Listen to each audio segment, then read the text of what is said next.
for being here today. Ms. Gupta, I want to come to you first. Should a future Senate-confirmed nominee tweet critical comments about a sitting U.S. Senator? Senator, I've apologized and will apologize again for the harsh tone and coarse language that I have used. And if I'm confirmed as Associate Attorney General, you won't hear that kind of coarse language from me, and I will look forward. But it is a part of your past. And on October 5th, 2018, you tweeted, Senator Collins, and I've got it right here, Senator Collins is failing her constituents and sending a dangerous message to survivors. This is excruciating. Do you regret that? Senator, I recall yes that. Yes or no is fine. I do regret it, yes. Okay. All right. And you were criticizing her because of her vote on Justice Kavanaugh. Is that right? That's for her vote, yes. Okay. Then, June 15th, 2020, 2 years later, you tweeted, and I've got that one right here. There was a reason, many reasons, so many of us fought tooth and nail to keep Kavanaugh off of the court. A2, Susan Collins. So, I see that you also have tweeted that we should believe survivors. On September 27th, 2019, you tweeted, 1 year later, I still support Dr. Blasey Ford. I thank her again for her bravery, and yes, I still believe her powerful testimony. The truth is, she was not alone last year. Millions of women, survivors, and allies had her back. We still do. Believe survivors. So now 5 women, brave women, have come forward with allegations of inappropriate conduct about New York Governor Andrew Cuomo. Lindsey Boylan said Cuomo forced her to kiss him in his office against her wishes. Do you believe Lindsey Boylan? Senator, I think it's important that the Attorney General of New York has opened an investigation to investigate those claims, and I believe that survivors too often in this country and victims of sexual assault don't have their ability to be heard, and I think that it's appropriate for the Attorney General of New York to have so this let me ask investigation. you a broader question, since you don't want to say whether you believe a survivor of sexual harassment. Should these 5 brave women be believed? Sorry, Senator, I'm not sure I understood the question. It's a simple yes or no. Should these women that have stepped forward, all 5 of them, be believed? I believe they should. Survivors. I believe survivors should be heard, and I believe that it is appropriate for the Attorney General of New York to be conducting an investigation. Okay, so these survivors of sexual harassment shouldn't all be believed?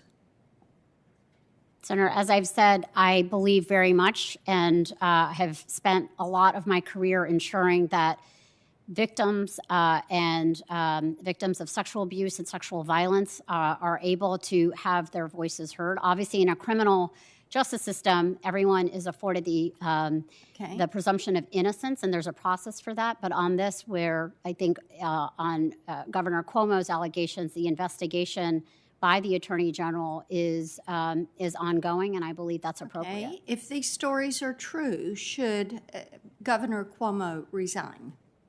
Senator, as a nominee for the Justice Department, I don't believe it's appropriate for me to decide what the remedy should be. I believe there should be a full and thorough fact-finding, yes. So you don't have an opinion like you had an opinion back in 2018.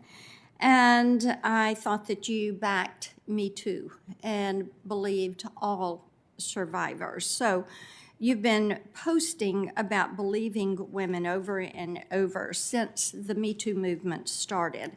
And I thought that you supported women in the Me Too movement. So to me, it seems a little hypocritical, to say the least, that you seem to not have an opinion based on the allegations of multiple women that have come forward. Let me move on, since we don't have an opinion on Me Too. You are an outspoken advocate for soft-on-crime approaches, and I'm not sure if your lenient approach to punishment is what we want to see for the number 3 official at the Justice Department. On December 10th, 2020, you tweeted, "Abolish the death penalty." Is that correct?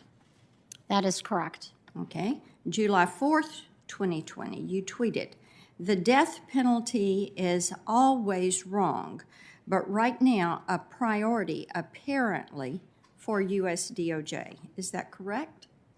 Senator, I have been a proponent against the death penalty, but I also know how to enforce the law, and I did so when I was in the Justice Department before, when Dylan Roof committed the heinous act against 9 parishioners at the Charleston AME Church, and that prosecution and conviction happened under my watch.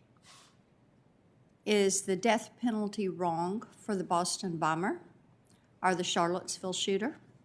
Senator, if I'm confirmed as Associate Attorney General, I will be following the law. And at the Justice Department, there are actually quite strict procedures for certification in a death penalty case. That decision to pursue a death sentence resides with the Attorney General of the United States, who considers the aggravators and mitigators pursuant to the law. That will be the decision and determination of the next Attorney General of the United States. Ms. Gupta, is it fair to say that you have double standards then, based on your personal opinion or what you see as a professional responsibility? I don't believe I do. I believe that if I'm confirmed, my personal opinions on things take second place to the Constitution and federal law. Yield back. Thank you, Senator Blackburn. I'd like to submit for the record letters of endorsement of Vanita Gupta from the Fraternal Order of Police, National Sheriff's Association, the President of the National Sheriff's Association, David Mahoney, who's Sheriff of Dane County, Wisconsin, the Major County Sheriffs of America, the International Association of Chiefs of Police, Major Cities Chiefs Association, 53 current or former police chiefs or sheriffs, the Police Executive Research Forum, the Federal Law Enforcement Officers Association, the Hispanic American Police Commanders Association, the National Organization of Black Law Enforcement Executives, National Association of Women Law Enforcement Executives,